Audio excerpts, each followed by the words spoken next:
Hello again, this is Artur Kwasnikov, and this is part 6 of Delzhi in 44 letters. Thank you for joining me for this part, and I hope to keep plugging along. A couple things I wanted to talk about before going right into letter 6, and that is I noticed in a previous episode I was pronouncing the word Nelly incorrectly. I kept saying Nuli, it was a word for a steam bath, and it just bothered me when I saw that back because I realized I'm kind of saying that wrong. I'm pronouncing the wrong letter, but I know it's a very minute thing for people, but it will bother me if I didn't bring it up. I want to go into letter 6 and say that this letter and some of the ones after are going to bring up a little bit more about philosophy and worldview, which is both exciting for me, but also makes me a little bit nervous because talking about worldview through linguistics and culture is a bit of a challenge.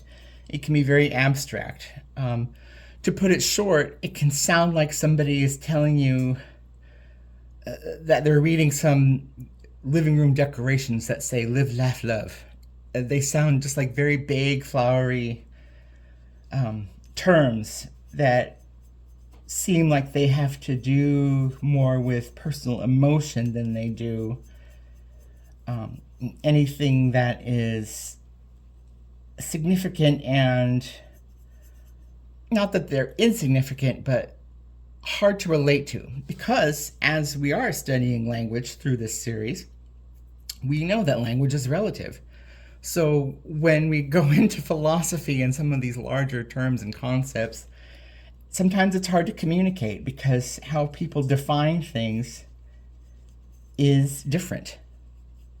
It is a really big challenge, and that is one of the higher levels of linguistic study. And I've written over here on the left, mostly for my own reference, the levels of linguistic discourse. I was inspired to write this because I had just watched a video about semantics, and semantics is the level of linguistic analysis where the study of endangered languages really faces a challenge, because this is where people understand the meanings of full sentences and phrases. And when they get into pragmatics, which is a little bit higher up, that is when people encounter things like double meaning, tone, style. If there's humor, you learn it through these higher levels of linguistic analysis. And when you have an endangered language with really only a finite set of data to work with, you can only start like where we're doing, which is the phonetics and the phonology, and go into words and some little bit of word order and grammar. We can't get to this level of higher understanding of stylistics and semiotics because there is so much more information that you need. You need cultural context. You need to know about the people who are communicating. You need to know about their backgrounds, what the situation is.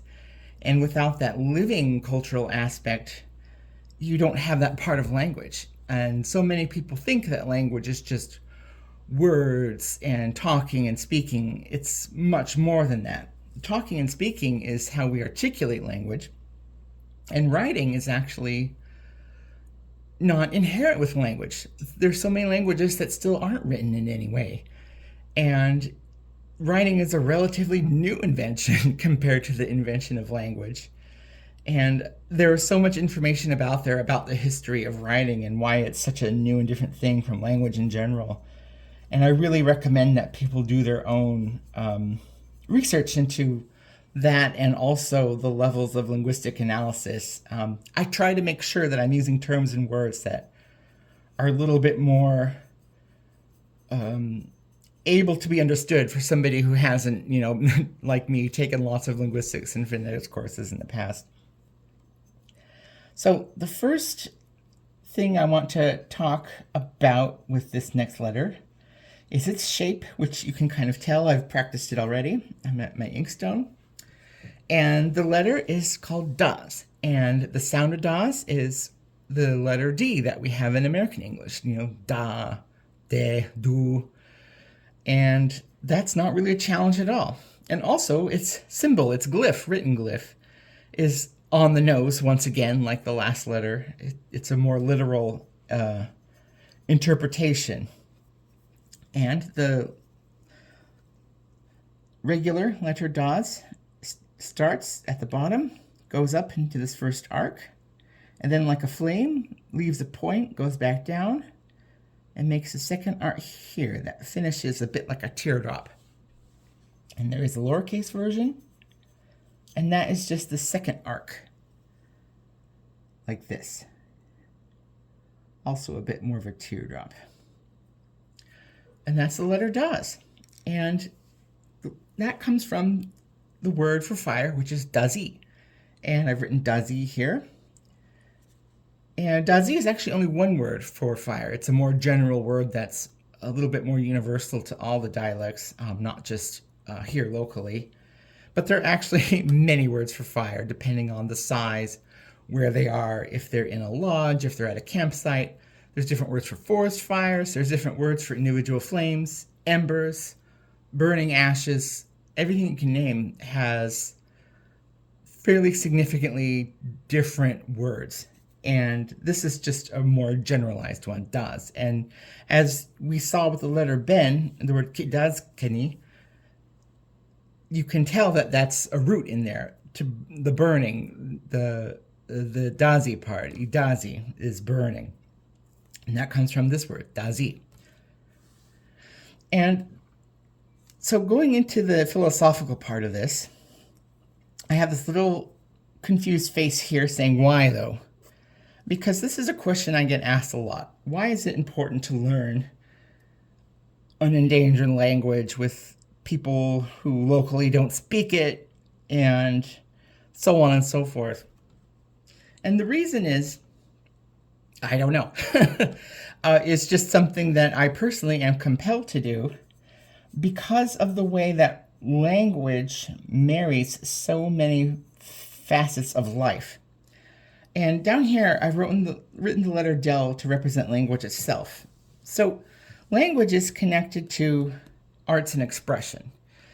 It is how we understand and learn about people's personal views. It's how we come to understand what innovation is. It's connected to design. It's connected to the progress of technology, what inspires people to make new things, make whatever it is they feel compelled to do. It's that primordial urge for everybody that we all have to think about, what do we have that we want to put out into the world? We do that through language. Language is also related to science because language is how we describe science. What constitutes scientific principles, we have to use language to describe it. And so unless we are scientifically analyzing language, scientific study can easily go haywire and discourse. And as we all know, scientific study is not only is it constantly evolving, it is rapidly changing at a breakneck pace. Language is related to music and entertainment because it's through some of the analysis, like I have up here in linguistic analysis, higher up through double meanings and wordplay and humor and some of those more hard to define concepts. That's where we get a lot of inspiration for lyrics and any form of entertainment, drama, comedy, whatever it is. Language is also how we describe the law, and that's very important. And especially for endangered languages, having at least some kind of preservation of names and systems is important to show evidence of existence. And it would surprise people to know just how draconian a lot of modern laws are, not just in the United States, but in most of the world when it comes to recognizing names and peoples and first peoples of different areas. They go hand in hand, but the bar is always set very high.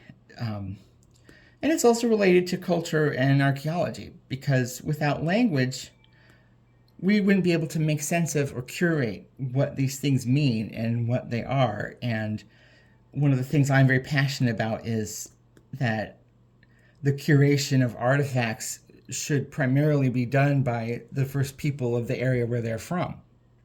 Even if that interpretation might be radically different from leading institutions or a quote unquote empirical body of knowledge.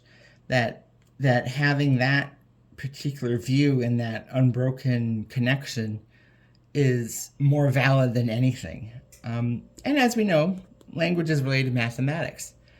And in a way, language is mathematics because the study of it and all these levels of discourse is a bit like having a mathematical set or even an engineering algorithm of how we parse and assemble words and sentences and phrases and how we use those to make sense of the world. Very much similar in the way that we do with numbers and values. And so knowing all that, language is sort of a glue that helps glue a lot of those things together. It helps with everything. So even though it may not seem like a practical venture, and believe me, studying it in college and even working on it now can seem like it's done in vain or like it's just a pet hobby. But when you think about the applications and what this is connected to in the world, you start to realize, oh, not only does language connect all these things, but each language in the world that has ever existed, the many thousands of them, does this in its own way. And the more ways that we have to express and understand these concepts, the better, because it helps us grow and relate. And that's what I think is just so cool, so to speak. And so the last thing I wanted to talk about with the letter Das is a little bit more about the spiritual lens. And the spiritual lens is very interesting because what we know about it exists either just through family lore and the many filters of cultural changes that it has gone through in the past 200 years plus.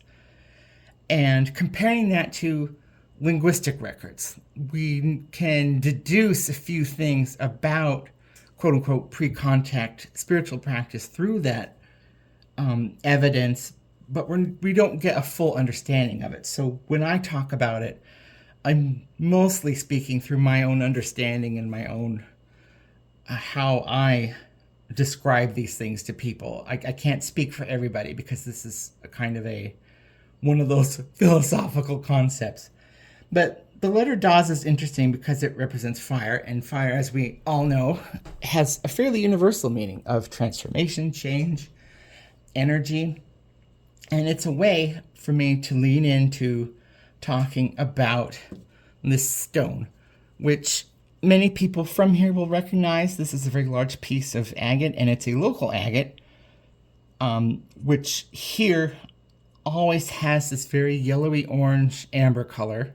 The nicest ones do, like they're the most prized. And they're mostly found on loose strains or washed upon beaches.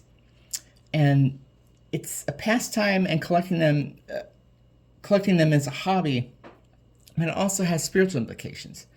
Now, the word for agate in the local language is nudechkela, and that literally means a gift given from above.